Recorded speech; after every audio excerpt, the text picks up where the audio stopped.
வாழ்க நலமுடன் யாவரும். இன்றைக்கி எருக்கம்பூ, வெள்ளை எருக்கம்பூ பற்றிட்டு உங்களுக்கு நான் சொல்ல போகிறேன்.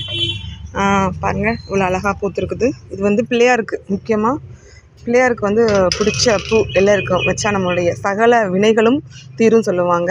அதேமாதிரி இந்த இலையை வந்து நம்மளுக்கு மெடிசனாகவும் யூஸ் பண்ணிக்கலாம். இந்த பூவே மெடிசனாக, எல்லாமே பூ காம்பு எல்லாமே மெடிசனாக யூஸ் பண்ணிக்கலாம்.